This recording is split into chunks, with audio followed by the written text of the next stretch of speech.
Anti establishment होने का भी ये मतलब नहीं कि कोई प्रो पीटीआई है। पीटीआई ने अपना जो जलसा है उसको मनसूख कर दिया। इस्लामाबाद में जो मुज़ाकरात होने जा रहे हैं उसके पेश नज़र ये बहुत अच्छा इकदाम है कि आपने कम अज़ कम, चूंकि ये आलमी अमन की बात थी, तो इसमें जो है वो पीटीआई ने एक अच्छा रोल अदा किया। और पीटीआई ने तो मेरा ख्याल है बात साबित कर दी है कि अब नेशनल इशूज़ में जो है वो साथ खड़े में रियासत के। लेकिन मुझे याद है कि FATF का जब टाइम था और इमरान खान के दौर में उसके ऊपर लेजिस्लेशन होनी थी, तो उस टाइम अपोजिशन ने जो है वो शर्त रखी कि नैब के जो कवानीन है वो हमारी मर्जी से आप जो है उनमें चेंजेस करें, और FATF की लेजिस्लेशन को उसके साथ जो है वो जोड़ दिया। जबकि उस वक्त हुकूमत ये कहती रही कि आप FATF को अलहदा रखें क्योंकि वो एक नेशनल इशू है। लेकिन उस वक्त की अपोजिशन ये चाहती थी कि नैब चेयरमैन को एक्सटेंशन ना मिले। जबकि आयरनी ये है कि आज उन्हीं लोगों ने एक दिन में नैब का बिल पास किया और नैब चेयरमैन को एक्सटेंशन मिल गई। मुझे ये भी याद है कि जब 2022 में इमरान खान ने OIC की कॉन्फ्रेंस बुलाई तो बिलावल भुट्टो ने कहा कि मैं देखता हूं कि किस तरह OIC की कॉन्फ्रेंस होती है इस्लामाबाद में अगर पार्लियामेंट का सेशन ना बुलाया गया। मेरी आप सबसे दरख्वास्त ये है कि बाइनरी थिंकिंग को जो है वो तर्क करें। प्रो पीटीआई होने का ये मतलब नहीं कि कोई मुल्क दुश्मन है। इसी तरह एंटी स्टैब्लिशमेंट होने का भी ये मतलब नहीं कि कोई प्रो पीटीआई है। माजी में नवाज शरीफ और जरदारी ने भी स्टैब्लिशमेंट के खिलाफ स्टांस लिया हुआ। आपको याद होगा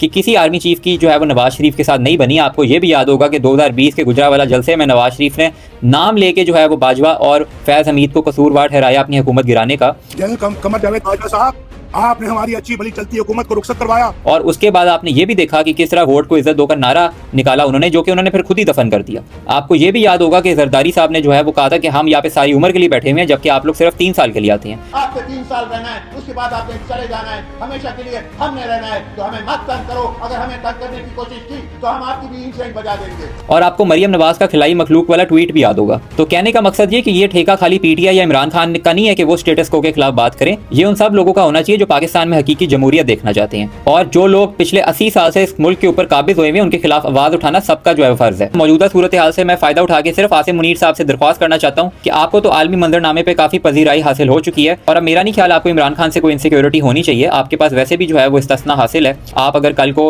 रिटायर भी हो जाते हैं तो आपको कोई परेशानी नहीं। इमरान खान बाहर आके भी आपके खिलाफ केसेस नहीं बनाएगा। तो मेरा ख्याल है कि आप जो विल ऑफ द पीपल है उसको रिस्पेक्ट करना चाहिए। एक चार्टर ऑफ डेमोक्रेसी होना चाहिए पॉलिटिकल पार्टीज के दरमियान, वो वाला चार्टर ऑफ डेमोक्रेसी नहीं जो बेनजीर और नवाज शरीफ ने किया था और बाद में उसकी खिलाफ वर्जी हो गई थी।